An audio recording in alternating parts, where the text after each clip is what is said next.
NFL, sans te porter les couleurs de ma team. Let's go, Giants. Même si on n'est pas, on n'a pas ce qu'il faut dans le roster, c'est pas grave.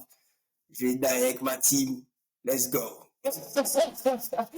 John a vraiment John, ça. C'est le début de la saison. Ne sois pas défaitiste.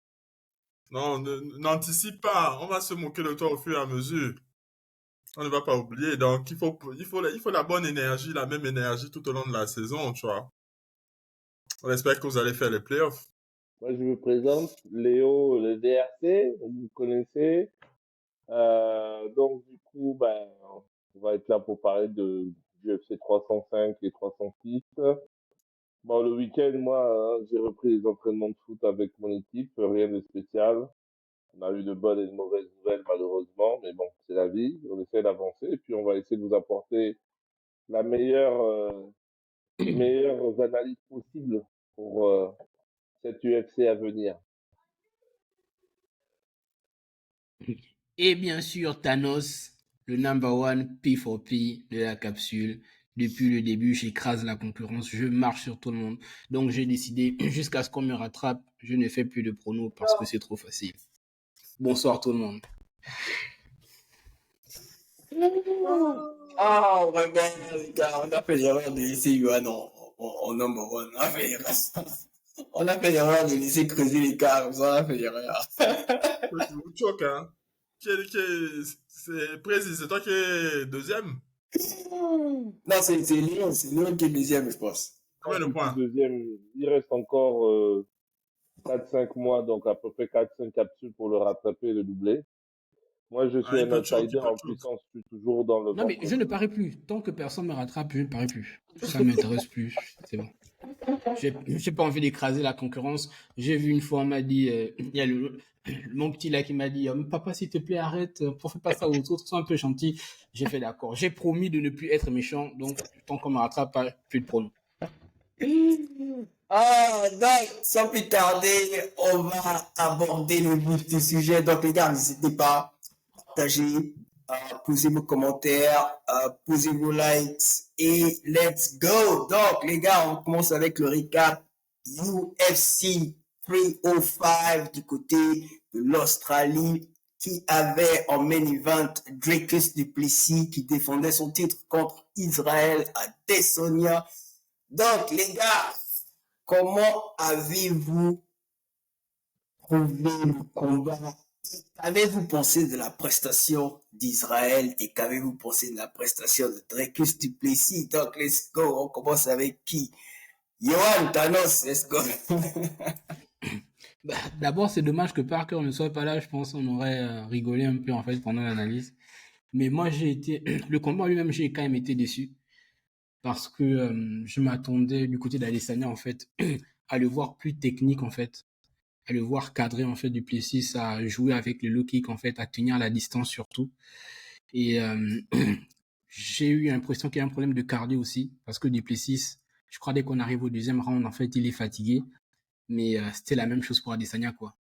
Donc je suis quand même assez déçu en plus la manière dont il se fait soumettre. Une erreur et même s'il n'a pas en fait survolé le combat, c'était moyen. Quand on a vu la carte des juges après, il était même en fait derrière. Bon, même si moi je le mettais devant, mais il n'a pas non plus survolé le combat. En fait, c'est pas démérité. Donc pour la suite de la carrière, moi, il y a de gros points d'interrogation parce que je crois c'est peut-être possible. Je crois le Easy qu'on a connu en fait qui survolait sur la catégorie en fait qui surdominait tout, c'est peut-être de l'histoire ancienne. Je pense que il va peut-être encore lui rester des beaux combats, mais je pense qu'il faut faire un run pour aller prendre la ceinture, ce sera très très très compliqué. Les gars, moi je vous avais dit déjà, rappelez-vous, avec Matt, on en avait parlé lors de la précédente capsule, je vous en parle depuis des mois et des mois et des mois. Easy, à partir du moment où il a été touché, il n'a plus été le même. Ensuite, rajouter à cela le succès apparent parce qu'effectivement, ils étaient dans une hype méritée. Les Africains champions du monde, on représente l'Afrique, Cameroun, Ghana. Et là, derrière, les gros contrats sont tombés pour Cameroun. Il est tombé. Le gros contrat est tombé pour Ngannou. Il nous a fait du pipi en boxe. Bon, on va voir ce que ça va donner en PFL et ce serait intéressant qu'on puisse même parier sur ce combat-là. Adesanya, moi je vous ai dit, hein, la rage de vaincre, la fureur du tigre, l'œil du tigre ou ce que vous voulez, ça c'est terminé depuis, allez, je suis gentil, même avant Pereira. Pereira, il est obligé de garder de l'adversité parce que c'est ce mec-là qui l'avait tapé en kickboxing, il y avait cette revanche à faire. À partir du moment où il avait perdu, il fallait qu'il termine en beauté avec Pereira. Je pense même qu'il aurait dû arrêter après la revanche contre Pereira. Mais en fait, ici, j'ai plus l'impression que c'est devenu un combattant qui va se la donner uniquement s'il y a un réel challenge, un réel truc, tu vois. Rappelez-vous, je vous ai dit que moi, j'ai plus l'impression qu'il est plus motivé. Vous m'avez dit, la seule chose que, ouais, si, il est motivé parce que il doit prouver que c'est lui l'Africain, le vrai Africain. Ben, c'est tout, en fait. C'est tout. Là, maintenant que il y a même plus de bif entre les deux parce que à la fin, ça s'est fait des bisous. D'ailleurs, il faut qu'on parle de ces trucs que je vois dernièrement en UFC en UFC, pas qu'en UFC, mais des trucs un peu louches, bizarres, un peu tendancieux que je vois souvent ces derniers temps là. Bref, mais tu vois, tu sens que il y a plus de conflit, il y a plus de conflit, il y a plus rien. À quoi ça sert? Les gars, moi je mets ma main coupée. Soit il va rejoindre Ngannou dans la promotion PFL, bon, dans ça, je donne peu de chance par rapport à ça. Soit il va rejoindre Ousmane dans ce que Ousmane fait pour l'UFC Afrique là actuellement. C'est plus quelqu'un qui va se battre. Moi je vous dis c'est fini. La carrière d'Adesanya c'est fini. Et pourtant, maintenant si je parle technique, il n'a pas été si mauvais que ça pendant le combat. Il n'a pas été si mauvais que ça. Quand tu dis qu'il n'a pas été très technique, Johan, je pense qu'il a même été trop technique. Parce que il y avait un peu trop de retenue, un peu trop de cadrage. À un moment donné, il a dominé, mais vous avez senti tout de suite que dès qu'on l'a attrapé, il n'était pas dedans. Parce que là, moi, sincèrement, la soumission là, c'est pas que j'ai été déçu, mais je pense il aurait pu tenir un peu plus longtemps. Il aurait pu essayer de jouer sur les hanches parce que réellement, Duplessis, il n'était pas bien positionné sur le dos. Donc, il aurait pu jouer des bascules de hanches. J'ai pas vu quelqu'un qui avait envie de sortir de la soumission. Donc, pour moi, Adesanya, c'est fini. Moi, je pense qu'on avait, globalement, même dans les commentaires, quand on discutait entre nous, ou c'était peut-être avec Parker, qu'on voyait Adesanya devant. Pour moi, pour revenir sur le combat, il a fait ce qu'il fallait faire. C'est-à-dire dans le sens où Adesanya qui fait du Adesanya, c'est-à-dire beaucoup de feintes, beaucoup de déplacements, beaucoup de changements de garde. J'avais dit que on allait voir ce que ça allait donner au niveau de la lutte. Et c'était kiff-kiff parce que Duplessis, en fait, c'est quelqu'un qui te harcèle quand il fight. Tu as l'impression, son cardio, en fait, parce on s'interrogeait sur son cardio au deuxième, il est fatigué, les deux sont fatigués. Et moi, je m'amusais en commentaire, je dis, c'est la technique de l'homme sous. C'est-à-dire, l'élément, tu as l'impression qu'il est fatigué, mais il peut tenir tout le fight comme ça. C'est comme ça qu'il a battu Sean Strickland. Bon, même si je donnais la victoire à Sean Strickland, mais c'est comme ça qu'il a battu Sean Strickland. C'est-à-dire, l'élément un cardio, tu as l'impression qu'il est fatigué, mais il tient jusqu'au bout. Adesanya, lui par contre, j'ai été surpris par la faiblesse à un moment donné de son cardio. Je ne sais pas si ce sont les coups qui ont joué là-dessus ou si c'est le cardio qui était déjà comme ça ou si c'était les changements de niveau qui ont pesé sur le cardio, mais j'ai trouvé, pourtant il a déjà affronté les Robert Whittaker qui sont des éléments voilà, qui font vraiment du pied-point sol. Donc j'ai trouvé ça un peu curieux de sa part. Et il y a un truc également que d'ailleurs Pereira a noté, c'est que Adesanya n'a pas beaucoup kické. Comme à son habitude, il n'a pas beaucoup kické. Donc, point d'interrogation là-dessus. Il n'a pas trouvé ça comme excuse pour dire il n'a pas dit qu'il était blessé. Mais quand Pereira a parlé de ça après le combat en disant, je suis surpris que Adesanya n'ait pas kické, il a répondu en disant, le gars me connaît très bien. Donc, ça laisse sous-entendre qu'il avait peut-être une problématique au niveau des jambes. Bon, peut-être il en reparlera. Pour moi, il a fait ce qu'il a fait. il gérait bien le combat, sauf qu'au moment, en fait, où il se fait surprendre, je sais pas s'il engage trop ou s'il est, en fait, à ce moment-là, je sais pas s'il est trop attentiste, c'est ce que je voulais dire. S'il est trop attentiste, en fait. Parce qu'il se fait, il voit j'ai vu si c'était un crochet, quand il prend le coup, c'est fini. Et c'est là où tu vois, en fait, qu'il arrive au bout. Et Duplessis, en fait, a senti le sang. C'est quelqu'un qui sait être explosif à n'importe quel moment. Et il a su saisir l'occasion, en fait. C'est là où tu vois le cardio, en fait. C'était pas tellement le coup qui a pesé, c'est le cardio, la fatigue. Duplessis a saisi l'occasion et voilà, c'est totalement mérité parce que le fight, en fait, c'est 5 rounds. C'est 5 rounds, même si je voyais Adesanya devant. Dommage. Et il y a que Parker qui avait visé juste. Et puis, est-ce qu'il est fini? Est-ce qu'il n'est pas fini? De ce que j'ai vu, non. Il y a encore quelque chose à faire. Après, ça dépend du type d'adversaire qu'il y a. Il faut maintenant de très bons match-ups. Parce que si j'ai pas envie de Ouais. voir Adesanya qui devient une sorte de stepping stone, en fait. Moi, c'est ce que je veux pas voir. Quelqu'un qu'il faut battre pour accéder au niveau supérieur. Donc, je préférerais qu'il arrête Attention, avant. John. Attention, John. Moi, je ne dis pas qu'il n'est plus fort, qu'il n'est plus bon. Je ne dis pas ça. C'est surtout au niveau de l'envie. Parce qu'effectivement, contre Duplessis qui est champion en titre, on a quand même vu quelqu'un qui tenait, quelqu'un qui a quand même fait le combat. Donc, normalement, des combattants qui ont un niveau moindre que Duplessis, normalement, ils devraient les prendre. Normalement, ils devraient les prendre. Tu vois. Un Costa, il repart faire ça, ses fiches contre un Vittori, un truc comme ça, il peut les prendre. Mais est-ce qu'il en a envie? Quand tu le vois là, par rapport à son combat, l'état d'esprit d'avant-match et d'après-match, est-ce que c'est quelqu'un qui a encore envie de faire quelque chose en tant que combattant? C'est la question que je me pose. C'est pour ça que je dis il faudra les bons match-ups. C'est à ce Ouais. stade-là que les Hunter Campbell doivent faire leur boulot. Il faudra de très bons. Parce que tu peux plus affronter les Costa. On a déjà vu ces combats-là. Tu peux plus affronter les Vittori. On n'a plus envie de voir ces combats. C'est plus intéressant en fait. Ça a déjà été fait. Il y a le Brésilien là. Comment il s'appelle? Borralho. Je sais pas si je prononce bien son nom. Qui a dit pourquoi pas. Parle. Voilà, pourquoi pas. Ça, ce sont des combats à risque parce que c'est quelqu'un qui. On a vu son dernier fight. C'est quelqu'un qui frappe très fort. Donc c'est des combats où tu es en danger en fait. Donc tu peux arriver là et on arrête véritablement ta carrière. Donc ça peut être intéressant. Après, il y a l'envie, il y a est-ce que tu veux refaire un autre run pour la ceinture?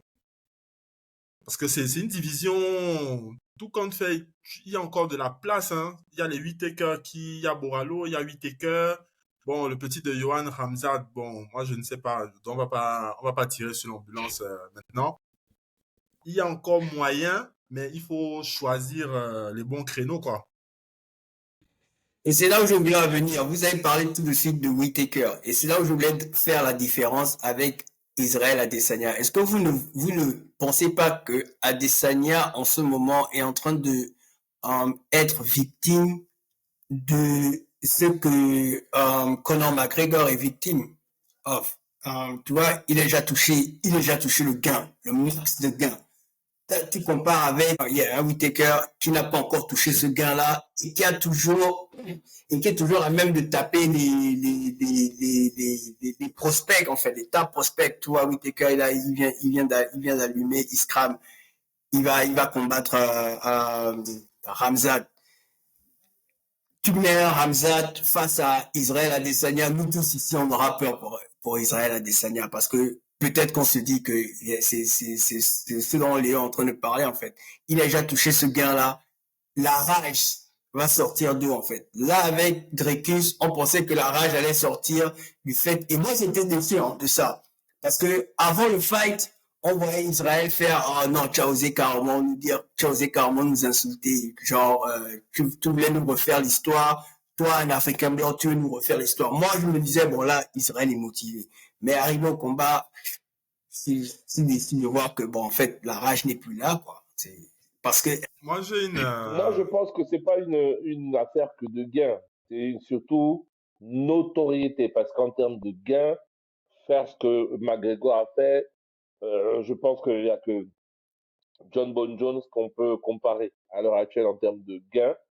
Parce que oui, Israël Adesanya gagne beaucoup, mais je pense qu'il n'y a pas autant que McGregor. Maintenant, je parle plutôt de notoriété. Ok, Adesanya, c'est un nom.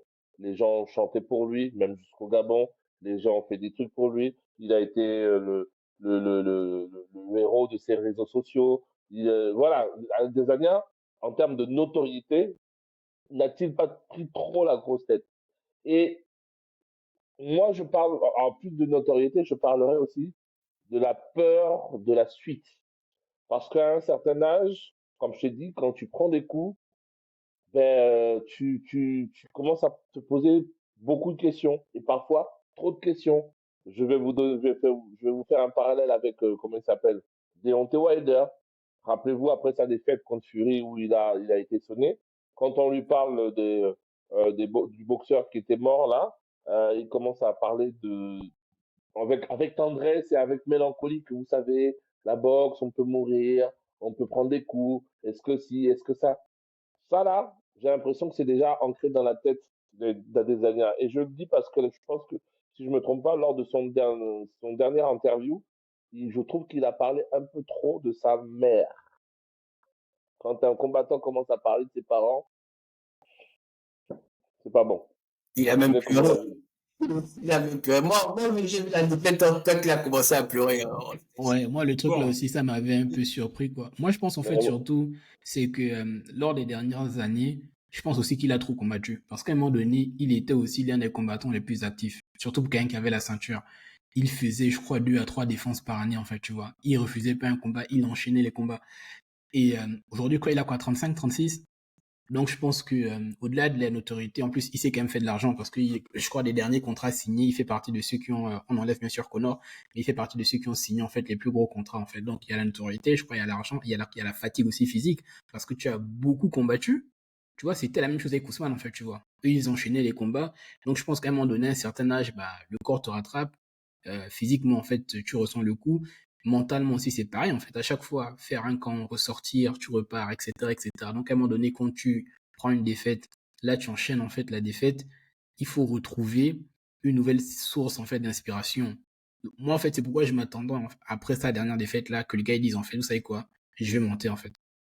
Je vais monter là maintenant définitivement. Et puis je vais aller chercher en fait la tête de l'autre côté là-bas. Donc là, je m'étais dit peut-être c'est un nouveau défi parce que tu t'es fait botter une fois quand tu avais voulu être être champ en fait, tu t'es fait botter une fois. Là, tu repartais en fait à zéro, une nouvelle catégorie. Et soit ça fonctionnait, ou soit tu te faisais en fait dégommer dès le début. Parce que là, en fait, on va lui donner quel combattant en fait, tu vois. C'est un peu bizarre quoi, parce que comme a dit en fait Smith tout à l'heure, moi j'ai un peu peur qu'il devienne un peu comme l'a été longtemps par exemple Gilbert Burns, tu vois. On savait que si tu veux être un top combattant en fait pour la ceinture, vas-y, combat en fait contre Gilbert Burns, si tu gagnes en fait, après tu vas mériter. Et pour un ancien champion, tu vois, ou un peu comme là en fait Tony Ferguson, parce que Tony Ferguson c'est pire. Le mec qui aurait dû en fait avoir son title shot et puis Khabib pas disponible. Après le reste, tu vois, c'est un peu triste quoi. Donc si je suis Adesanya, le prochain combat, si tu le gagnes pas, mon gars, par la tête haute, ne nous inflige pas ça, parce que ce serait vraiment Oui, triste. oui, Johan, la question c'est prochain combat, d'accord, mais contre qui? Point C'est ça en d'interrogation. fait, c'est pourquoi moi je dis en fait déjà le prochain Morano. combat. Et vu que tu as Adesanya, en fait, tu es obligé d'avoir un gros nom. Tu peux pas combattre en fait même quelqu'un qui est pour moi hors top 5 6. Tu peux pas en fait, tu vois, c'est bizarre. Tu es quand même Adesanya, euh, tu as nettoyé la catégorie là quand même pendant 2 3 ans, tu vois. Donc tu es obligé encore d'avoir un gros nom. Ça aurait pu être peut-être un Ramzat, mais bon là lui va combattre en fait Whittaker. Donc ouais, peut-être comme John a dit, mais une fois qu'on enlève ces noms-là, en fait, Adesanya, attends, n'enchaîne pas un combat bêtement, ça ne sert à rien, en fait. Parce que si tu perds contre une personne, par exemple, qui se retrouve à 9e ou 8e, oh, c'est Parce vilain. que, parce que déjà, si on regarde le classement pound for pound, il est déjà sorti du top 10. Adesanya. Ouais, Il est sorti du top 10. Et là, dans sa catégorie, les prospects sont des tueurs. On parle de Caio Borralho, ça c'est un tueur.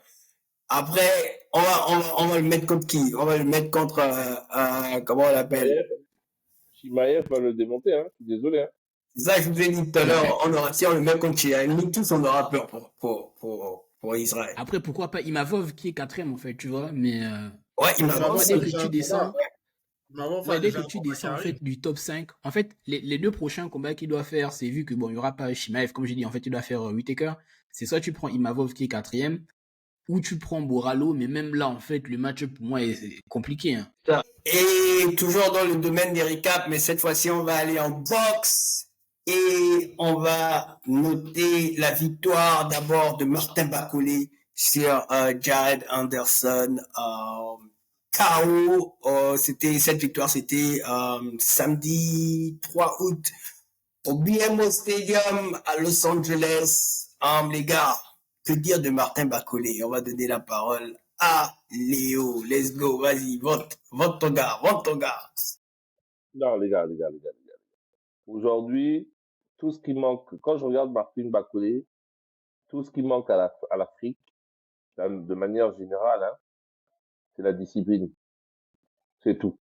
Parce que on est monstrueux à tous les niveaux.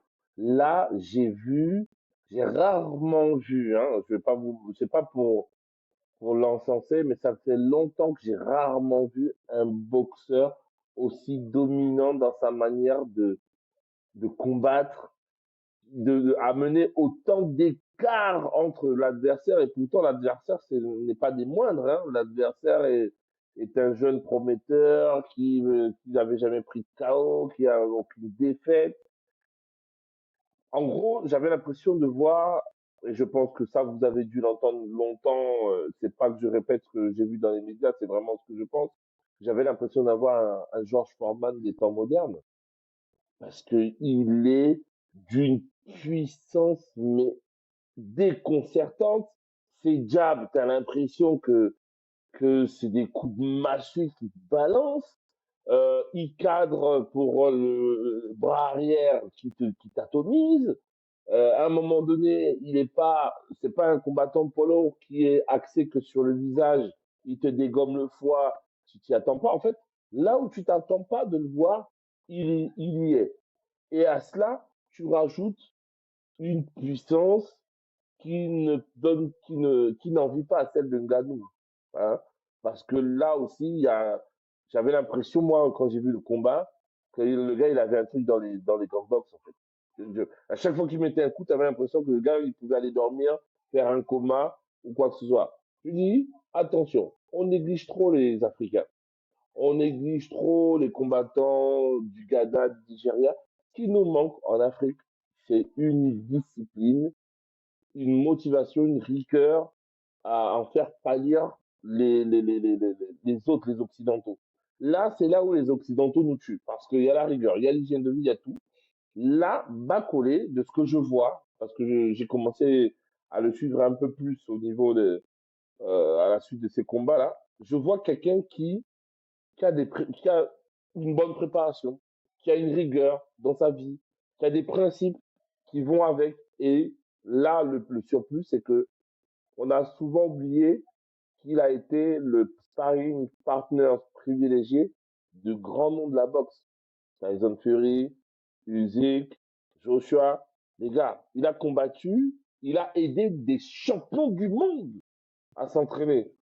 Donc aujourd'hui, je pense qu'il est assez apte, frais et préparé pour devenir le prochain champion du monde poids lourd. Alors moi, je vous l'annonce, hein, c'est le prochain champion du monde poids lourd si on ne fait pas le Kumbich parce qu'il est congolais. Voilà, je le dis haut et fort. Après aussi, je pense aussi que les gens ont peur de l'affronter parce qu'il y a un sérieux lac d'adversaires du côté de Martin Bacolé. Et je pense que c'est à cause de ce que tu viens de dire là, en fait. Parce qu'il était le sparring partner de beaucoup de champions.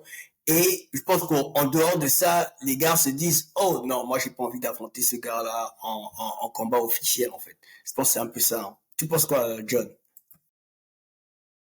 Déjà, la manière dont le Big Léo parle de Bacolé, on dirait toi quand tu parlais de Yiri. C'est la pub, c'est... c'est top, c'est top. Je rejoins en fait l'avis de Léo. Déjà, le parallèle qu'il fait avec Foreman, la comparaison, c'est quand tu regardes en fait, même regarde au niveau de la corpulence, le, le frame du gars, tu vois ce genre de comparaison, la manière, tu te dis, il est statique, mais il a un coup d'œil, sa manière, sa boxe défensive. On voit des similitudes dans la façon de boxer. Après, pour l'élément lui-même, c'est un élément euh, le coup d'œil, moi, c'est ce que je vois avec lui, c'est en fait, il a un coup d'œil qui est monstrueux. C'est-à-dire, c'est pas beaucoup de déplacements. Il faut regarder le combat contre l'ancien Takam. Comment il a cadré l'ancien, c'est-à-dire dans le corps à corps, il ne frappe pas il ne frappe pas pour frapper. Il y a un, il y a un grand à moi qui disait à l'époque, qui disait on gaspille pas les coups. Tu as l'impression que le gars, quand il frappe, il y a un objectif derrière. C'est pas une combinaison juste pour faire de la combinaison, voilà. Il frappe, c'est létal, c'est précis. Et ça, c'est ce qu'il faut noter chez lui. Il varie les zones de frappe, tête, body. Ça, c'est... Maintenant, le move qu'il a fait en combattant Jared Anderson, ça, c'est un très bon move. C'est-à-dire, tu vas aux États-Unis, tu combats un petit très prometteur. Et quand tu regardes la promotion en fait de Jared Anderson, c'est la promotion de Jay Prince. C'est la promotion de Jay Prince, donc manager qui est très connu, très influent. Donc quand tu combats sur ce genre de carte, on te voit. Donc les Américains te voient. Parce qu'il y a souvent ce truc, c'est les connaisseurs, les champions, les gars te connaissent, etc., etc. Mais le public en fait finalement ne te connaît pas. Donc quand tu combats sur ce genre de carte, on dit, ah, il y a peut-être un petit prometteur qui va remplacer Deontay, qui sera le prochain champion du monde américain. Bim, tu l'assommes. Donc, ça fait que les Américains te voient et en fait, cette visibilité-là fait en sorte on va t'appeler et tu vas forcer, en fait, les entrées. Moi, c'est ce que j'ai aimé avec ce move-là. Au-delà du combat en lui-même, parce que c'est mon grand frère qui a dit Bakole va tuer le petit en 5 rounds. Il a dit non, Jared Anderson quand même. C'est quelqu'un qui cogne fort, donc si il le touche, ça va être un peu plus sérieux. Je vois ça en 8, 9. Il m'a dit 5 rounds, l'affaire est pliée. Et 5 rounds, heureusement que je n'ai pas parlé mon gars là-bas, hein, parenthèse. Et la suite, il aura des noms. Je pense que il a touché il aura le prochain en fait. Je pense pas qu'il va redescendre. Il aura des noms. C'est vrai que maintenant, les gars vont vouloir t'affronter. Les Tu gars vois vont le vouloir t'affronter scénario que parce qu'il moi y a je un vois là? intérêt maintenant. Le scénario que je vois là, hein, moi je vais te dire, Dubois se fait gommer par Joshua. Et derrière, on va dire à Bakoulé, bon, si tu veux avoir la chance d'affronter les meilleurs, tu dois d'abord passer par Dubois. Moi, je vois le prochain Dubois. Parce que c'est le seul qui a un peu de crédit en ce moment, puisque il boude avec les costauds, il a gagné ses derniers combats. Joe Joyce, il est déjà un peu à la retraite. Le Chinois, si on le bat, on va dire qu'il est trop vieux. Euh, Deontay Wilder, on va dire, ouais, mais vous voyez les combats de Wilder ces derniers temps, il est fini.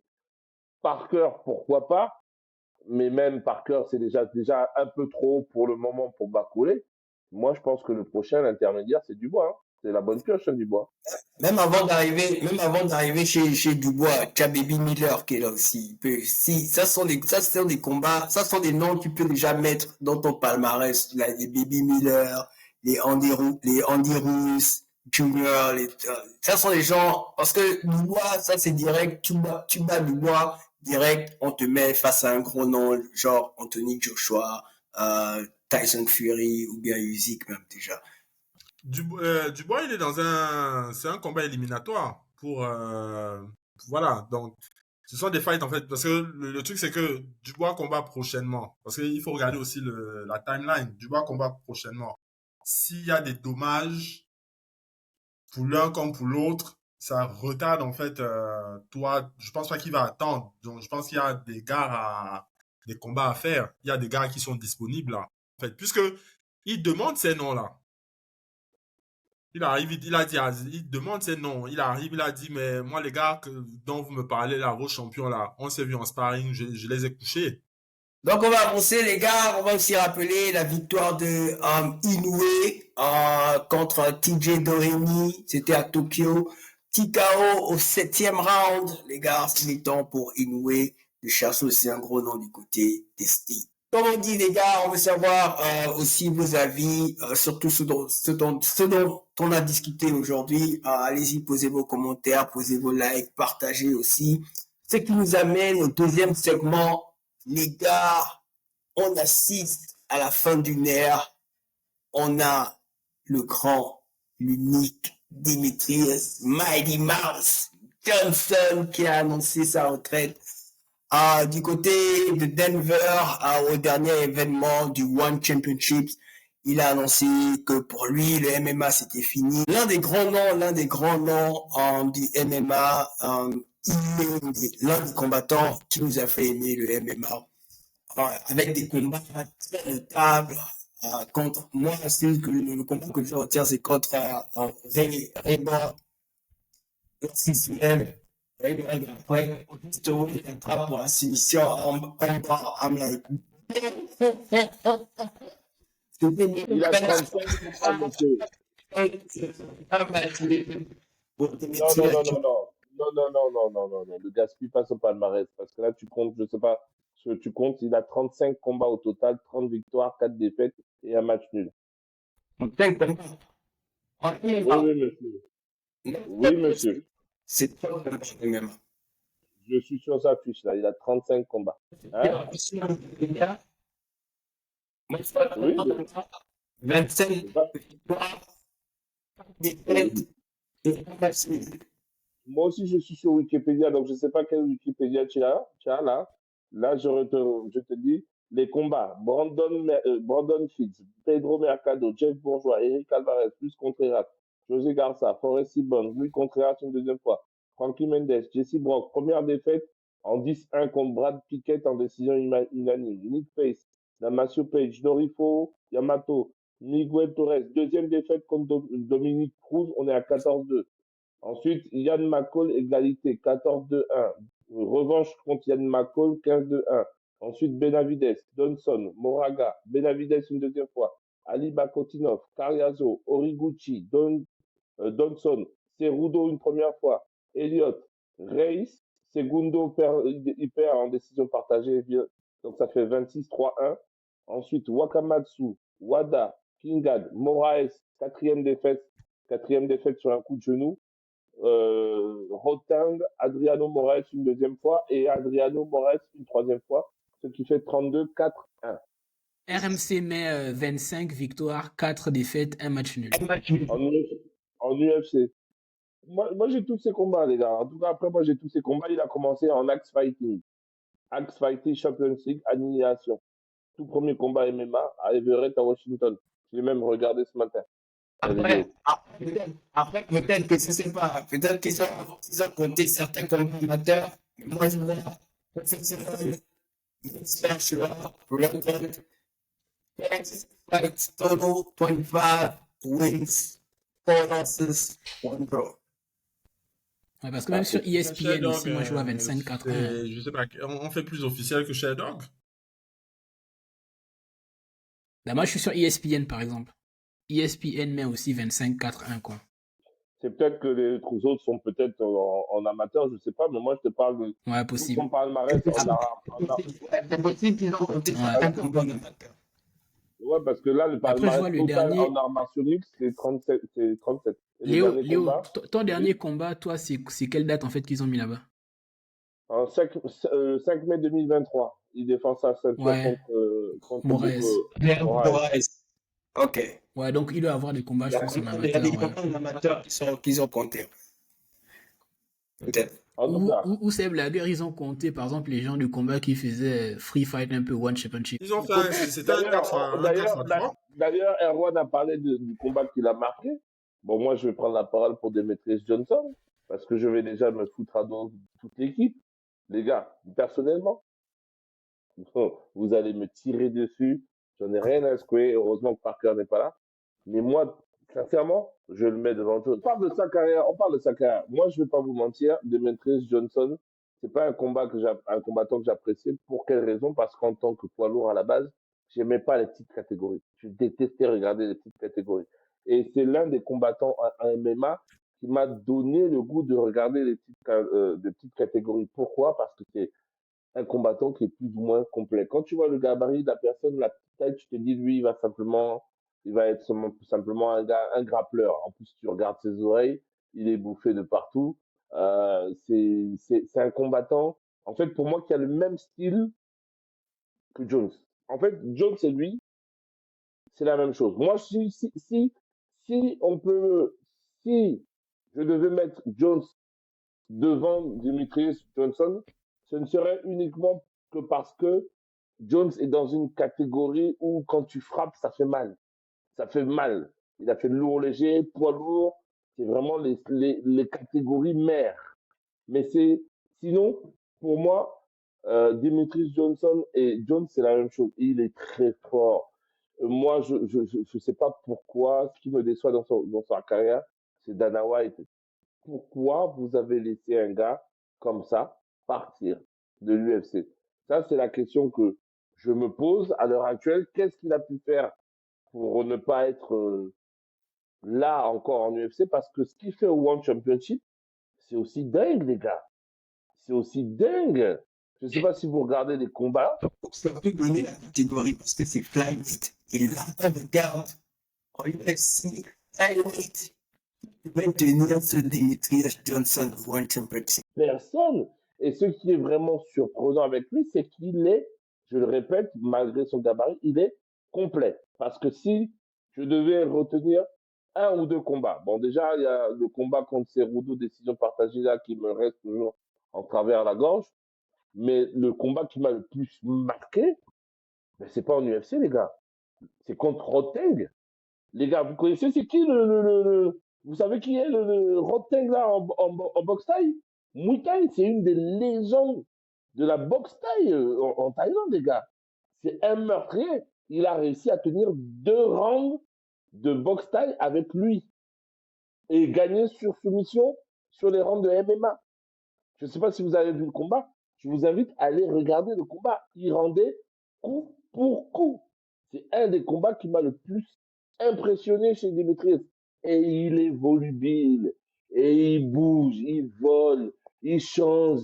Et il peut s'adapter à tous les styles. Franchement, c'est un GOAT, entre guillemets. C'est un GOAT parmi les GOAT qu'on perd à l'heure actuelle. On va le regretter. On va le regretter. Et je pense que le One Championship va le regretter parce que c'est lui qui mettait aussi un peu la sauce dans cette catégorie. Je vois que le Big Leo était pressé de mettre quelqu'un devant Jones, mais il n'y a pas de... On aura ce débat-là. Il n'y a pas de problème. On a commencé en off. On va le poursuivre un dé dans une capsule explosive. Il n'y a pas de problème. Demetrius, en fait, son nom doit être associé, il doit être dans les top 5. C'est-à-dire, peu importe comment tu classes, tu fais ton classement. Après, c'est subjectif. Mais il doit être dans ces tops-là. Tu peux pas faire un top et tu ne mets pas ce gars. Il a marché sur sa catégorie parce il était en bantam. D'abord, après, il passe en flyweight. Quand il passe en flyweight, il marche sur sa catégorie. 11 défenses de titre parce qu'on a déjà eu des conversations plus ou moins en off et dans les capsules et tout sur les GOAT, les critères de GOAT. Et parmi les critères, en fait, il y a, peu importe quelle était l'importance qu'on donnait à un critère, il y a toujours le critère de la défense de titre qui revient et ce critère-là, il l'a pleinement, il a défendu sa ceinture à plusieurs reprises. Et le combattant lui-même, c'est comme Léo disait, très complet. C'est vraiment MMA. C'est-à-dire que ce soit sur le striking, que ce soit sur la lutte, et ne parlons même pas du sol. Parce que c'est quelqu'un il fight toujours en JJB, hein. Il fight toujours en JJB, il y a les vidéos à aller regarder. Et toutes les catégories, on a eu le Seigneur Lion la dernière fois, quand il parlait de petites catégories, Johnson il combat vraiment il fait vraiment les absolus et tout. Très complet. J'ai aimé également la comparaison avec Jones, mais en plus petit. C'est quelqu'un qui a un IQ de fight qui est très très élevé. Tu regardes les déplacements, le footwork, la maîtrise de l'espace. Il ne fait rien au hasard en fait. Il ne fait rien au hasard. C'est le que ce soit son sol, son striking, la gestion de la distance, c'est quelqu'un qui réfléchissait toujours très cérébral dans son approche, toujours avec un game plan. Et pour moi, vraiment l'un des meilleurs de l'histoire, déjà par le talent et les performances. Et on parlait de combats qui ont marqué. Tu as parlé tout à l'heure de Rebord. Il faut aller voir cet art-là. Ça, c'était une soumission, déjà la soumission de la soirée. À ce moment-là, c'était, tu prends un gars en suplex. Je sais pas, il faut se rendre compte du truc, en fait. Normalement, dans ton montage, quand on doit arriver à cette partie-là, tu dois mettre cette partie-là, tu dois faire le montage avec cette partie-là. Tu prends le gars en suplex. Et quand tu le décolles, tu verrouilles déjà le bras, tu arrives, transition en bas. Et c'était travaillé en fait, parce que le truc, c'est des fois, on se dit, c'est du hasard, c'est du hasard. Tu regardes la vidéo où il s'entraîne à faire ce genre de truc. Tu prends, tu poses le combat. Donc, les éléments, tu vois en fait, il y a pas de hasard dans ce qui est proposé. Il y a également le combat contre Rod Tang. J'ai bien aimé le mix qu'ils ont fait. Khabib avait essayé de proposer un truc comme ça à Mayweather. C'est-à-dire, on fait une partie en MMA, une partie en anglaise. Et bon, c'était dans les trucs à l'époque où on parlait de de Mayweather versus Khabib. Lui, il a fait un round MMA, un round Muay Thai, un round MMA. C'était un 4x3. Et il soumet le gars, il me semble, au deuxième. Et le premier, en fait, il s'est endormi. Les gars voulaient pas taper, ils sont endormis. C'était en Muay Thai. Et en interview, en fait, il avait des réflexes de MMA. Quand on regarde en fait les premiers échanges, il arrive, low kick, et il arrive pour saisir le gars comme si on était en MMA. C'est l'arbitre qui lui dit, non, non, c'est d'abord le Muay Thai. Donc, tu as ce genre de truc-là pour s'adapter. Il faut imaginer en fait à quel point c'est compliqué de passer d'un art martial à un autre. Et c'est pour ça que quand on voit les gars en MMA, de manière générale, il faut voir à quel point le sport est complet, quoi. Parce que les réflexes sont totalement différents. Tu as ce combat-là. Et Johnson, c'est également un élément qui a quand même soumis quelqu'un à la 4e minute et 59e seconde dans un fight de MMA. À moins un, il a ce genre de record là. Et puis voilà, il faut aller regarder ces différents combats. Il y a après je vais passer la parole au sorcier. Il y a le combat contre Cerudo. Les combats contre Cerudo. Il y a Cerudo, il y a le combat contre Moraes. Il a beaucoup de combats qui peuvent rentrer dans les Hall of Fame, pardon. Donc le jab enchaîné d'un coup de genou contre Moraes. Il lui a rendu, parce que c'était un prêté pour un rendu, il lui a rendu le genou du first fight. Ah, voilà, en plus le gabarit, le gars, c'est vraiment, c'est une vraie légende de ce sport. Ouais, mais vous avez presque tout dit, quoi. Clair et net, une légende, en fait, qui mérite largement qu'on parle du top 5 des combattants MMA, en fait, tous les temps, ouais. Pour moi, j'ai toujours dit, quand je voyais des gens mettre, en fait, Khabib devant, je disais, non, les gars, quand je vois la longévité, en fait, genre du mec, les années, le nombre de défenses de titres, non, moi, il y a trop de respect. Trop de respect. Il y a des combats, justement, ouais, comme John a cité, Léo, tout ça, en fait, voilà, ça, c'est, quand je pense qu'il parle, on s'assoit, on écoute. Bon, sauf les pics, en fait, on verra Gordon Ryan, mais sinon, pour le reste, quand il parle, en fait, quand il parle MMA, non, les gars, on s'assoit, on écoute la légende. Respect. Là où moi je vois en fait aussi qu'il est fort, c'est, vous avez vu ces vidéos où il imite en fait les autres combattants. Oui, Mais c'est pour il le ça. fait tellement bien. Mais Et il c'est le là fait où moi je bien. dis, C'est ça que je dis là que où ça tu date vois le bien. fight IQ, en fait, c'est qu'il regarde, tu vois, il analyse et il reproduit. Et c'est là où je me dis, en fait, mais en tant que combattant, quand tu affrontes un mec comme ça, c'est compliqué parce que il fait partie, je suis sûr, des rares combattants qui, je suis sûr, pendant, en fait, son camp d'entraînement, tout ça, le mec, il doit se mettre dans la tête de l'autre combattant avec les réflexes analysés, en fait, durant les faiblesses et il travaille dessus. C'est Et fort, en fait. à la C'est très différence, fort. à la différence de Jones, je n'ai rien contre Jones, hein, je répète, pour Non, moi, Léo, là, par contre, arrête Jones, déjà. Jones est dans mon top 3, il n'y a pas de problème. Mais à la différence de Jones, c'est un combattant de Demetrius Johnson, quand tu le rencontres dans la rue, tu as envie de rigoler avec lui, en fait. Tu vois? Tu as envie de rigoler avec lui, tu as envie de parler, tu n'as pas peur. Tu vois, tu te dis pas, bon, là, il faut que je fasse gaffe à ce que je vais dire parce qu'il va m'en mettre une. Tu vois, tu sens que c'est un bon vivant, il est toujours dans la joie, dans le peace, il s'amuse, il rigole. Et c'est impressionnant de voir quelqu'un qui, à la limite, on a l'impression qu'il ne se prend pas au sérieux. Tu vois? Il est à la limite de ça. Mais quand tu regardes ensuite le palmarès, tu te dis, ouais, ah ouais. Et puis les défaites, c'est des défaites qui n'en déméritent pas moins. C'est décision ou un vrai chaos, quoi. Un vrai chaos où il y a eu un vrai combat. Donc, en l'occurrence, quand le seul combat qu'il perd par chaos, je crois que c'est contre Moraes, il va au combat, quoi. Il fuit pas. Il fuit pas. Et puis, il est content. Et puis, tu as le goût, en fait. Tu vas avec lui, en fait. Je répète, il m'a donné le goût de regarder les combats poids mouche. Moi, en dessous de middleweight, je regardais pas, moi, que ce soit en boxe, en MMA, je regardais pas. Mais lui m'a donné le goût. Donc, respect encore une fois, merci pour tout, les émotions que tu nous as apportées, Demetrius Johnson. On te souhaite. Merci. Donc, ce qui nous amène à la partie pour laquelle nous sommes là, UFC 306, du côté du Sphere à Las Vegas. Finalement, ils vont inaugurer la Sphère à Las Vegas et pour ce faire, ils nous apportent la carte de 306 avec en main event Sean Sugato O'Malley contre Merab Dewishvili. Sean O'Malley qui va défendre sa ceinture en bantamweight contre Merab.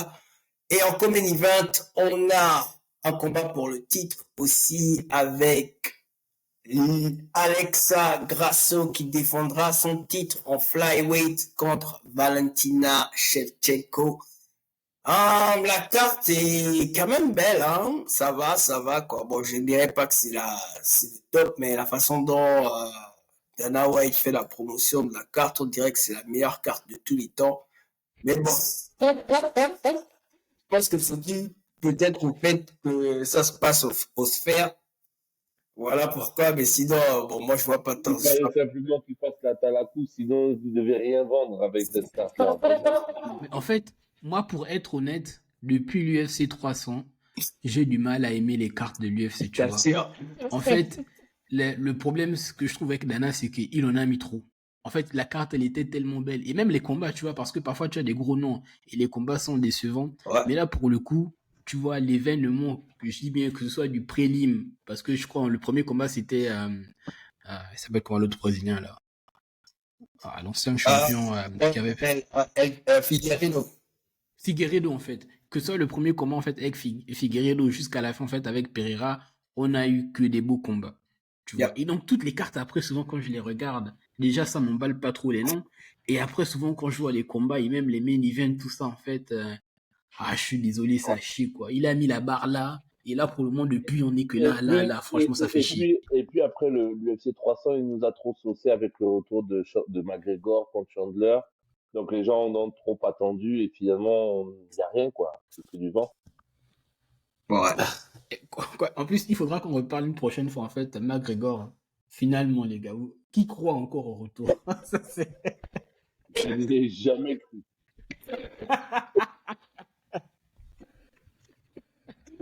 Ils ont dit McGregor combat en 2005. En 2025, Ouais. Voilà. Non, moi j'y ai cru, là je vais plus y croire, c'est fini quoi. J'attends. En fait, même si le mec il vient à la peser, non, je dois te voir dans l'octogone. Vous savez déjà comment ça va se passer. On va analyser le co-main event et le main event.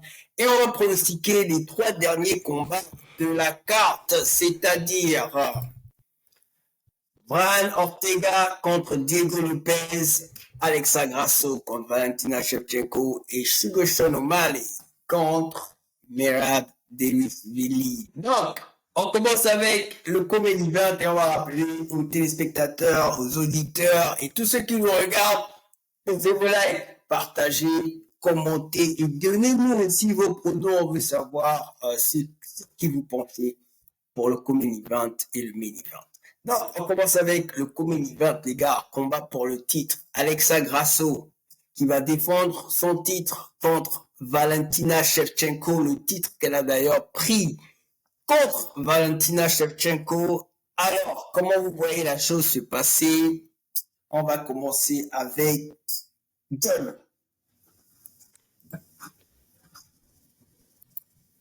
Bon, on a les 2 premiers combats qui étaient les combats serrés jusqu'à ce que Alexa l'emporte. Donc, sur le 3e combat, je pense que déjà globalement ce sera serré. Mais quand je regarde comment prenons le deuxième, le deuxième s'est déroulé, c'est du striking avec de la bonne lutte, mais c'est pas du sol juste pour maîtriser les positions, c'est du sol pour vraiment faire mal, c'est du sol pour chercher des soumissions. J'ai revu pour préparer la capsule du jour, j'ai revu le dernier combat, le premier, j'ai pas revu, j'ai revu le deuxième combat et c'est partagé jusqu'au 5e, c'est très partagé. Très très partagé. Quand je vois le premier round, c'est discipliné, striking mesuré de part et d'autre. Et Alexa, en fait, elle a un coup d'œil et elle frappe dur quand elle a drop Valentina. Sauf que quand elle drop Valentina, en fait, Valentina ne perd pas pied. Elle ne perd pas pied, elle se ressaisit, elle va chercher le clinch pour pouvoir contrôler et laisser passer la tempête. Elle a également lutté, parce que je me disais la deuxième fois que Alexa allait que c'est Alexa qui allait beaucoup plus chercher la lutte. Valentina, quand elle a eu les opportunités, elle a lutté, elle a emmené au sol, sauf qu'elle n'a pas eu elle n'a pas eu autant de dégâts qu'elle aurait pu avoir dans les positions préférentielles qu'elle a eues. Il y a eu des tentatives de soumission de sa part. Et pour moi, elle maîtrisait. Elle aurait pu gagner le combat, mais il y a eu le 5e en fait. C'est le 5e et la fin du 5e qui change, je pense, qui change dans la tête des juges. C'est, tu te retrouves en mauvaise posture et tu as failli te faire soumettre. Sauf que les juges qu'on a actuellement, ça joue dans les têtes. Donc, je pense que pour ce fight, on aura à peu près. Il n'avait pas mis 18, un truc, une connerie comme ça, là. De mémoire, si, hein. Mais ça, il faudrait qu'on revérifie. Et sur ce combat-là, je pense qu'on aura à peu de choses près, une photocopie du second combat. Parce que là, on est au 3e, tu sais de part et d'autre ce qui a fonctionné, ce qui n'a pas fonctionné. Là, il va falloir être attentif. Je pense que on aura vraiment du MMA, pied-point-sol, ça va lutter, ça va striker. Et ce sera la photocopie pour moi, ce sera la photocopie du second. Donc, très partagé de part et d'autre. Donc, à l'entrée du 5e, si on arrive au 5e, si on va à la décision, je pense qu'on aura un 2-2 en arrivant à la décision. Après, on n'est jamais à l'abri d'un finish parce que les deux savent y faire. Après, avantage psychologique pour Alessa Grasso pour moi, parce elle gagne le premier. Et parce que Valentina, en fait, si vous vous souvenez, on disait déjà avant le combat contre Alexa que on sentait que c'était un peu plus fébrile. Donc Alexa prend le premier, le second elle est un peu plus disciplinée, sauf que c'est un peu comme Adesanya, c'est une erreur pratiquement qui te coûte la décision. Même si on est sur un draw, le draw, bon, on profite à la championne en titre. Donc, avantage psychologique pour Valentina. Dans quel état d'esprit elle va arriver? Après, Smith peut nous renseigner. Bon, la dernière fois qu'il avait pris la photo, je crois savoir qu'il y avait des contacts, donc il peut nous renseigner sur l'état psychologique de, de Valentina. Et ce sera très disputé. On va pas s'ennuyer sur ce fight-là. Non, mais moi, j'ai regardé les TUF, the Ultimate Fighter Championships, où Grasso et Valentina étaient coach de chaque côté. J'aime bien le mental de Valentina en allant à ce combat-là, parce que elle est déjà sortie, elle a fait déjà 2 sorties médiatiques où elle dit elle va pas laisser le combat aller chez les juges parce qu'elle s'est déjà fait cheat une fois. Et la première fois, elle met ça sur elle parce que c'était une erreur technique. Mais la deuxième fois, le fait que le combat soit allé chez les juges, déjà, elle combattait à l'extérieur et donc il y avait déjà le crowd et puis aussi les juges qui étaient contre elle. Elle dit cette fois, elle veut pas laisser ça aller chez les juges, elle va aller chercher la finition. Donc, c'est ce côté-là, j'aime déjà ça. J'aime entendre ça venant de Valentina. Ça me dit que bon, elle prend la chose à cœur et on aura peut-être un vintage Valentina Shevchenko. Et ça, je suis les filles qui tentent de mettre une pièce contre Valentina Shevchenko lorsqu'elle est en mode vintage. Du côté de Grasso, moi j'aime bien le fait que elle se prenne pas trop en fait. Grasso, c'est toujours quelqu'un qui se comporte comme si elle n'était pas championne.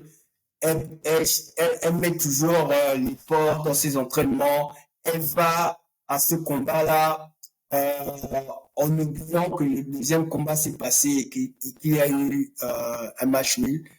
Elle enlève ça de la tête. Elle enlève aussi de la tête le fait qu'elle ait gagné le titre contre Valentina Shevchenko. Donc, ce qui me dit que bon, elle ne va pas à ce combat-là avec l'état mental que bon, je suis la championne, Valentina vient me prendre le titre. Plutôt, elle va à ce combat-là en disant bon, je vais aller combattre Valentina Shevchenko pour le titre. Donc, les deux combattants sont dans un état d'esprit ok. Et ça va vraiment être dur. Comme John dit, ce sera vraiment partagé en fait. C'est un peu comme ça que je vois la chose. Ce sera dur. Ce sera dur. Ouais. Pronostic. Moi, je trouve que John a été quand même bien sympa tout à l'heure quand il disait que le combat 2 en fait était serré. Parce que je trouve que Valentina s'est fait voler parce qu'il y a un 18 qu'il donne en fait à Grasso qu'il n'aurait pas dû donner. Tu vois. Parce que je me rappelle l'année dernière, ça s'est passé aussi pendant la fête de l'indépendance du Mexique, non? Quand ouais. Donc, il y avait ça, il y avait les juges. Tu sentais quand même que ils n'ont pas voulu, parce que le draw pour moi, non, tu vois. Valentina méritait clairement sa victoire. Un troisième combat aurait dans tous les cas fait du sens parce qu'on aurait été à 1-1 et vu comment le deuxième combat était dans tous les cas serré et que Valentina se soit fait soumettre lors du premier combat, dans tous les cas il y avait intérêt à avoir ce troisième combat. Donc c'est ce qui est intéressant là pour le coup parce que soit la championne va réussir à regagner son titre ou Grasso va clairement montrer que là pour le coup c'est la nouvelle reine de la catégorie qu'il faut maintenant compter sur elle quoi. Mais moi pour le coup sur les deux combats elle m'a quand même bien surpris, surtout le côté striking parce que sur le premier combat elle se fait beaucoup dominer. C'est une erreur après elle arrive à soumettre Valentina. Sur le deuxième combat quand même je trouve que même il y a des phases de striking en fait elle a réussi à tenir tu vois et on sait que Valentina normalement striking ça a été le cas en fait avant Grasso elle marchait sur toutes ses adversaires quoi. Là il y avait vraiment pas débat. Donc je pense aussi qu'on aura un combat serré qui va aller 4e, 5e round, en fait, peut-être même à la décision. Et que on est bien parti encore. Attends, le combat se passe encore, c'est la fête, l'indépendance du Mexique, non? Ah non, c'est bon. Ouais, c'est bon. On sait comment ça va terminer. Si Valentina est maligne, elle doit finir vraiment avant la décision. Bon, moi personnellement, jusqu'à présent, je n'arrive toujours pas à comprendre comment Valentina a pu perdre ces deux combats. Parce que Grasso n'est pas si impressionnant que ça, selon moi, hein, bien entendu, hein. Et jusqu'à présent, je pense que l'ennemi premier, l'ennemi première, si je puis dire, de Valentina, c'est elle-même. Je trouve que je l'ai trouvée trop crispée lors du premier combat. Elle a payé le prix de ça. Et dans le deuxième combat, je l'ai trouvée trop dans la gestion. Et vous avez vu à la fin, on était dans la décision parce que je pense que dans le deuxième combat, elle s'est dit, bon, le premier, j'ai perdu sur une erreur. Le deuxième, je peux largement la dominer techniquement, donc elle a plutôt géré le combat et elle aurait dû gagner le deuxième combat. Là, sincèrement, il vaut mieux qu'elle perde. Pourquoi? Pour moi, j'ai envie que Valentino Shevchenko perde parce que le problème, c'est que là, si elle gagne, qu'est-ce qui va se passer? On va avoir un quatrième combat encore contre Grasso. Ah oui, pourquoi? Non, dans Pourquoi tous les cas, la gagnante va aller bastonner Furo, ne t'en fais pas. Non, mais donc, tu vas voir, mec, tu vas voir. Parce que pourquoi on a donné 3 combats à Shevchenko, hein? Donc 3 combats pour prendre sa ceinture et on va pas redonner une chance à Grasso? En vertu de quoi? Si Shevchenko, moi j'ai juste peur que si Shevchenko gagne, on ait un quatrième combat. Mais, sincèrement, si elle est maligne, comme Johan vient de dire, il faut qu'elle la termine debout en striking avant la fin des 5 rounds. Parce que si elle pense qu'elle va être encore dans la gestion et qu'elle va emmener la petite jusqu'au 5e, c'est la fête nationale du Mexique, les gars, hein. C'est, voilà. Après, la force de Grasso, malgré tout, là où elle m'a impressionné, c'est que je m'attendais pas non plus à ce qu'elle soit aussi résistante.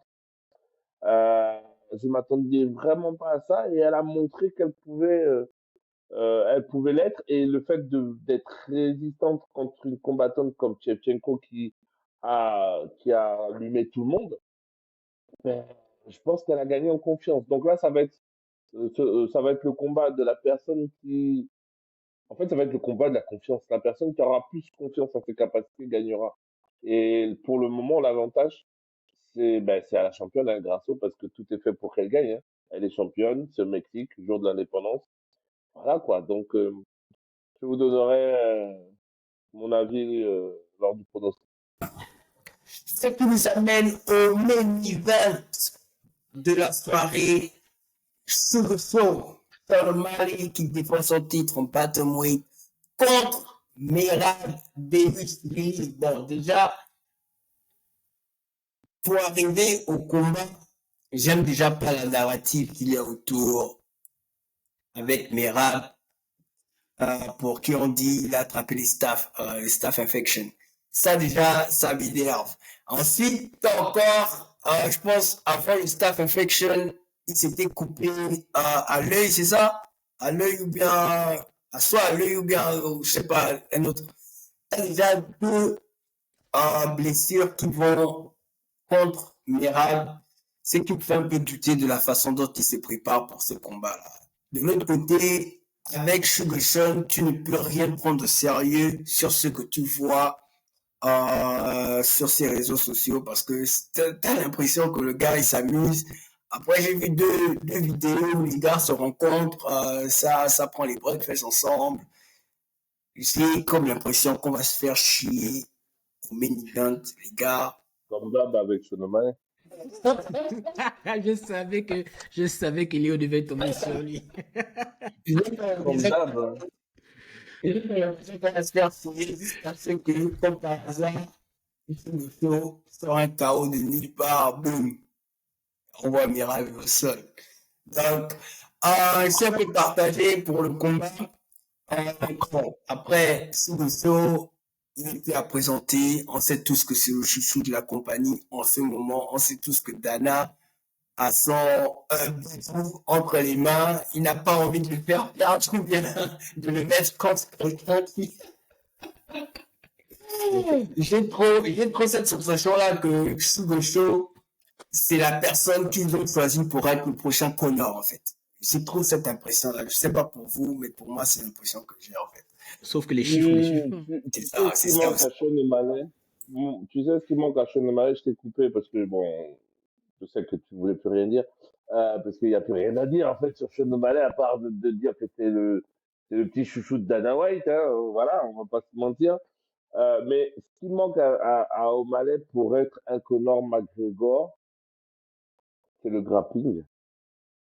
Sincèrement, la question que je me pose à l'heure actuelle, c'est comment vous êtes des grappleurs, vous n'arrivez pas à taper Sean O'Malley?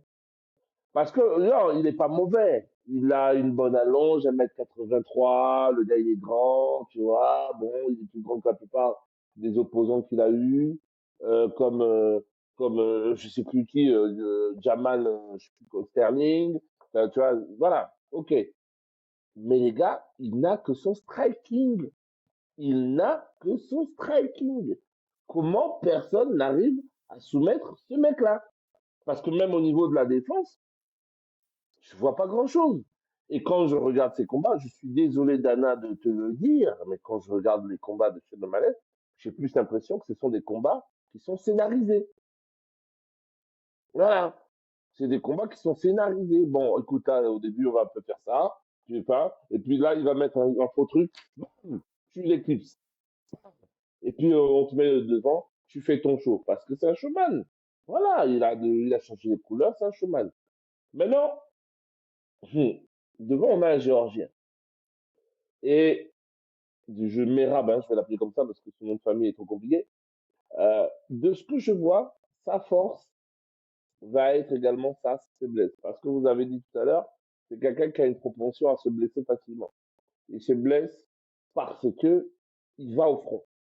Et effectivement, si tu prends un elbow sur un contre, ben l'arbitre, s'il voit que tu saignes trop, il va vite arrêter le combat. On va pas se mentir. Donc, quelle est la bonne stratégie pour Yashvili? Moi, je pense qu'il va devoir direct aller au sol très rapidement pour faire la différence parce que s'il va à la décision, il va perdre. Si il va patienter, il va prendre un contre. Et s'il se blesse, l'arbitre va l'arrêter. Donc, les gars, faites votre scénario. Mais moi, personnellement, en temps normal, le Géorgien devrait avoir le dessus parce que lui, il a dans son arc, dans sa boîte à flèches, il a du grappling, ce que n'a pas O'Malley. Et normalement, pour battre O'Malley, il faut aller au grappling.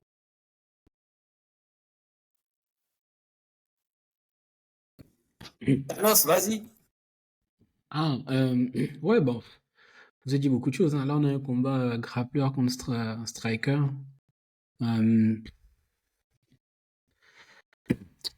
Combat difficile en fait à analyser. Mais moi, il y a une vidéo en fait qui a tourné à un moment donné sur certains groupes de MMA en fait, c'est la facilité avec laquelle Merab se fait souvent contrer. Il y a une vidéo en fait genre que j'ai regardé, il y a 3-4 de ces combats en fait où lorsqu'il essaie parfois en fait de faire des tentatives de takedown, il en prend un en fait, bam, et tu vois il est un peu sonné 2-3 minutes quoi. Et moi, c'est là où je me dis le combat peut se jouer là parce que mine de rien dans cette catégorie, O'Malley il garde très bien la distance, bah, il a la longe, il est plus grand que la majorité de ses combattants, il a la longe en fait, et je trouve qu'il touche quand même bien au bon moment en fait, il sait avoir le timing. Et si Merab n'a pas corrigé en fait son problème en fait, bah, c'est-à-dire qu'on arrive à te lire, donc quand tu fais en fait tes tentatives de takedown, je peux me dire que le combat peut s'arrêter vite. Là où par contre où je suis pas d'accord avec Léo, c'est que je pense que si le combat va à la décision, ça voudra dire qu'il aura amené plusieurs fois au sol. Et un peu comme avec Cerudo en fait, c'est qu'il va jouer sur son grappling, en fait il va le dominer en lutte, on va se faire chier en fait pendant 5 rounds, victoire à la décision facile. Mais non, si ça s'arrête vite, bah le mec il se sera fait contrer dans les 2-3 premiers rounds, il sera en train de dormir et puis voilà basta quoi. Mais Ça, tu blagues avec Dana et son split decision. ouais, en fait, le truc, là où je me pose la question, en fait, c'est comment les juges notent. Parce qu'on nous a dit récemment que, entre guillemets, si tu as juste l'octogone contrôle, ou même si tu as juste un combattant, mais que il y a pas de vrai danger, on ne compte pas, tu vois. Mais j'ai vu d'autres combats, par exemple celui de Duplessis contre Adesanya, bah, c'est les quelques phases de lutte entre guillemets où les juges le mettent devant. Donc moi j'ai toujours ce problème avec le scoring en fait à l'UFC. C'est que je ne sais vraiment pas quelle est la règle qu'il euh, qu'il priorise. Je ne C'est sais toujours pas. subjectif, tu vois. On C'est lu quelque subjectif, chose, tout dépend de et l'arbitre. en fait, c'est le problème, tu vois. C'est mon problème, c'est qu'on on entend quelque chose, qu'on nous dit qu'aujourd'hui, on ne veut plus juste de ces grappeurs-là qui passent le temps sur les autres, hein, je caricature un peu, et qui ne foutent rien. Mais Chuck aime certains combats où, lorsqu'un combattant le fait, bah, il a quand même la victoire. Donc, je me dis, en fait, mais c'est bizarre. En fait, le truc, c'est que les amener au sol, en fait, moi, ça se passe, en fait, sur les amener au sol. Les amener au sol, ok, tu amènes le sol, mais lorsque tu l'as amené au sol, qu'est-ce que tu as fait? C'était seulement le contrôle, ou bien il y avait les ground and pound, il y avait de l'offensive, ou bien des trucs comme ça, tu vois. Et pour l'exemple, c'est le combat Dan Hooker contre... Voilà, je voulais y venir en plus. Quand je vois ce combat-là, en fait, et celui du Duplessis à Adesanya, c'est qu'on enlève la soumission, tu vois. Mais pour moi, le combat se déroule à peu près de la même manière, mais pourtant les juges, ils scorent Duplessis devant, et l'autre combat, on te fait gagner Dan Hooker, en fait. C'est où la logique, les gars? C'est ça, en fait.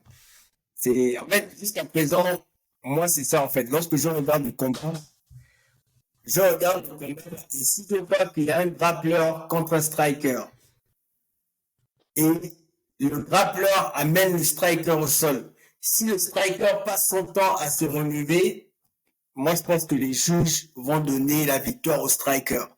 Parce que, tu vois, c'est vrai, il les amener au sol, mais le grappleur n'a rien fait avec ces amenés au sol-là, en fait. C'est comme ça que moi, je vois la chose, en fait. C'est trop subjectif, quoi. Moi, j'aimerais qu'il donne, une règle et que tous les juges s'y tiennent, quoi.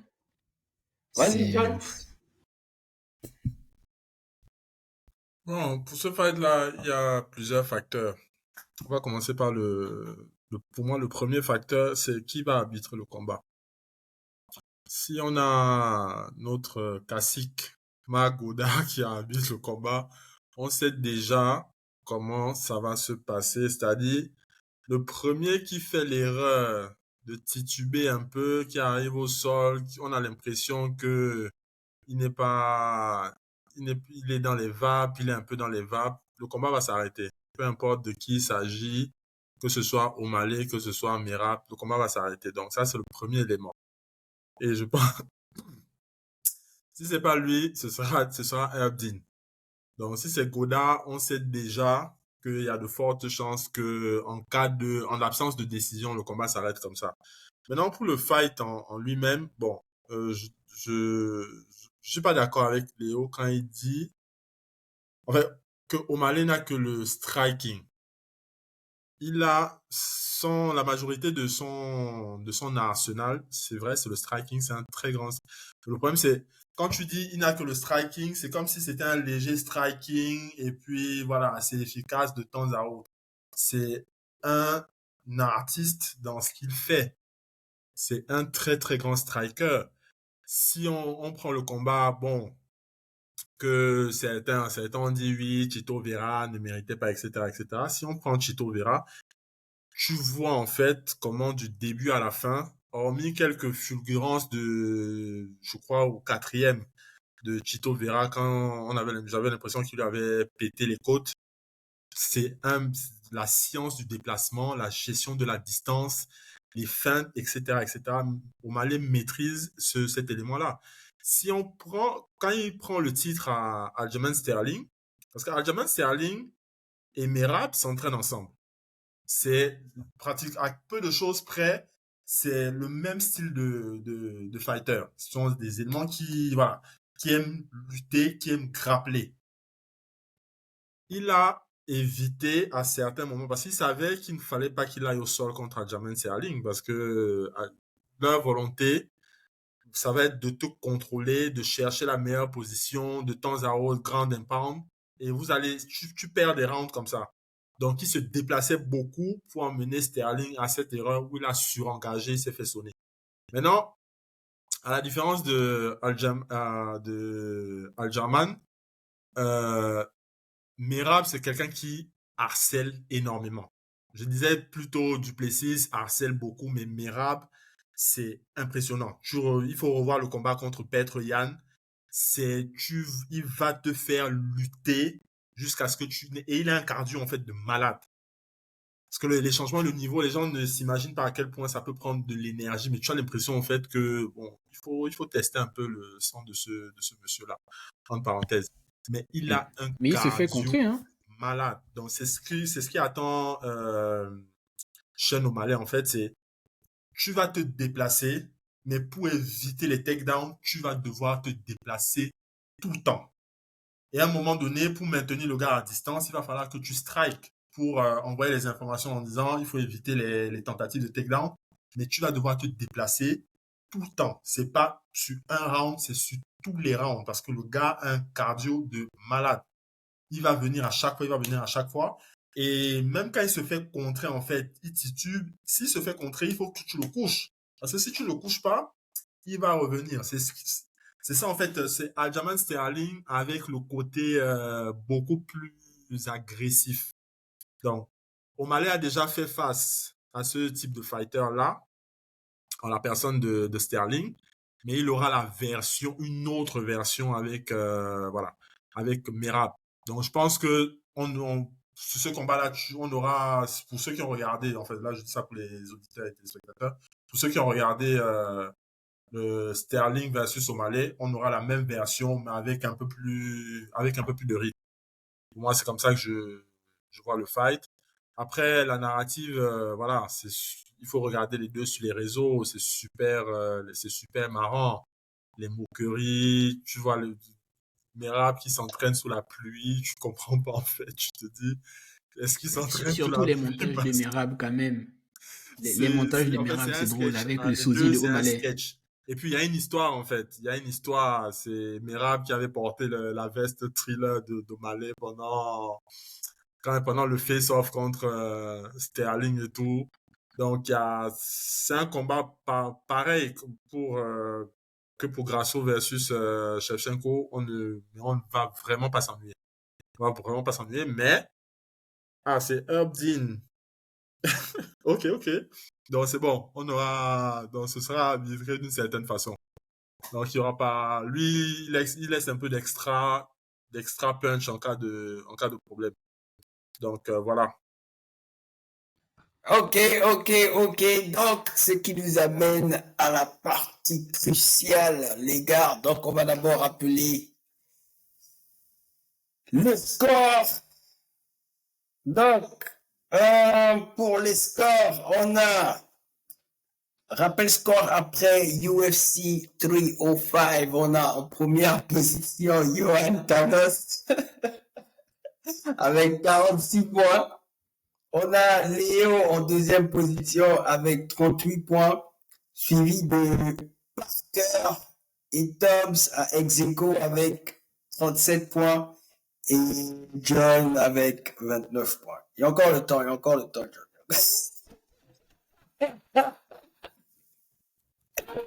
Donc, partie première, les gars. Let's go, on va pronostiquer les 3 derniers combats de la soirée, comme je l'ai dit. Diego Lopez, Brian Ortega, Alexa Grasso, Valentina Shevchenko, Sugerson O'Malley, Merab Dvalishvili. Donc, let's go. Qui commence? John? Mais dans l'ordre, le dernier d'abord. Hein? J'ai dit dans l'ordre, le dernier d'abord. Ok. J'aime beaucoup Ortega, mais bon. Diego Lopez. Diego Lopez au deuxième. KO. Valentina Shevchenko. KO au quatrième. Et Sean Sugar. KO deuxième. Ok, moi je vais aller avec Diego Lopez, KO au deuxième round. Je vais aller avec Valentina Shevchenko à la soumission au 3e round et Merab Dvalishvili à la décision. C'est à moi, tu es le premier. Là, je respecte. Non, mais j'ai dit je parie plus jusqu'à décembre, en fait. Ok, donc Brian Ortega à la soumission au 2e round. Il faut le noter, hein, tout ça. Shevchenko KO 3e round. Et j'avais envie de mettre Merab à la soumission, mais je me rends compte que parmi tous ces combats, il en a gagné qu'une seule à la soumission. Le reste, c'est toujours décision unanime. Donc j'hésite entre soumission et décision unanime. Bon, en tout cas, ce sera Merab. Allez, Merab à la soumission, 4e round. Bon, je vais vous donner mes pronos, mais ne prenez pas ça en compte dans les résultats parce que, comme je dis, je préfère attendre. Je préfère attendre, en fait. En fait, je donne ça, c'est pour le public, les fans, en fait, pour qu'ils puissent gagner. Qui a noté d'abord? Qui a noté les pronos qu'on vient de balancer? Non, c'est dans la vidéo. On attend à cause de Parker. Non, c'est la façon. On a ça dans la vidéo, on attend à cause de Parker. Bref, donc, on va faire vite. Hugo Lopez, KO, 3e round. Grasso à la décision, Merab à la décision. Let's go! Donc, n'oubliez pas, hein, stop, ne note pas mes scores en fait après, s'il te plaît. Je vous attends. C'est comme ça que tu viens choke. Regarde comment tu viens choke. En septembre. En septembre. Donc, les gars, on arrive au terme de l'émission.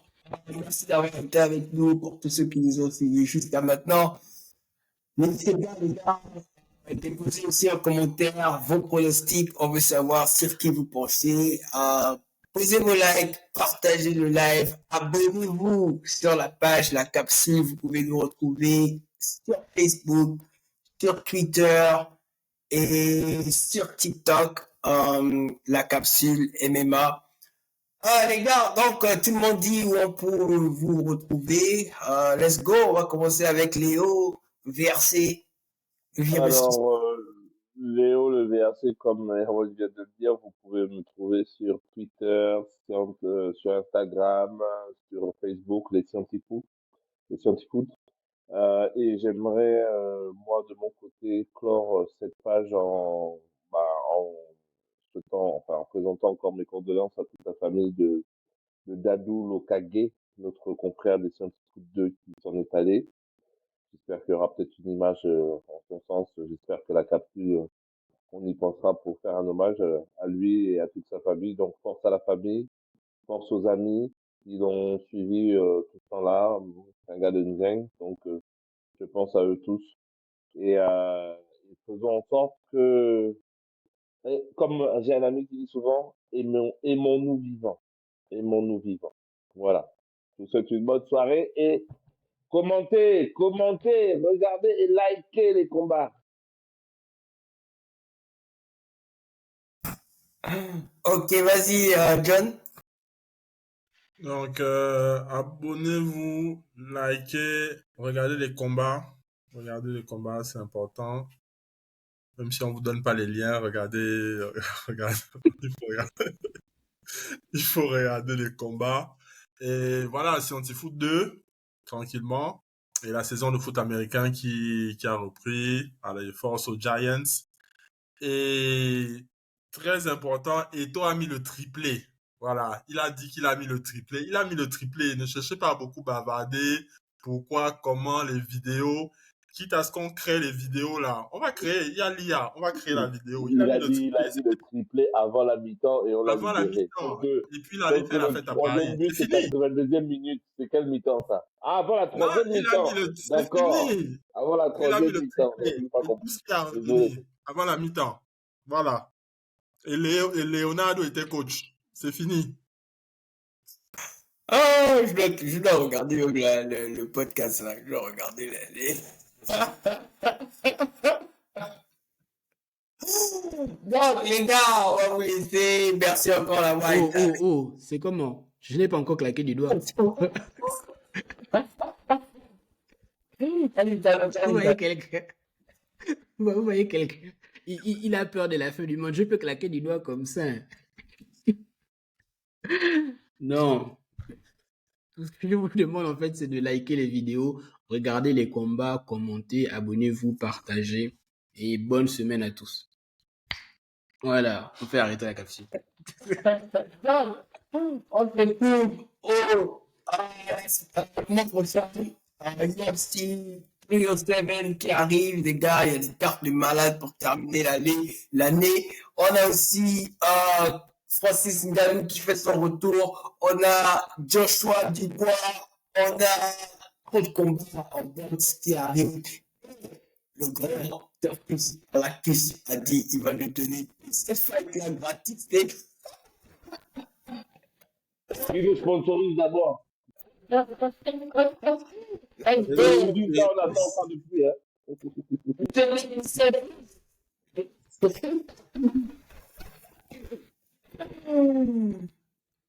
Okay.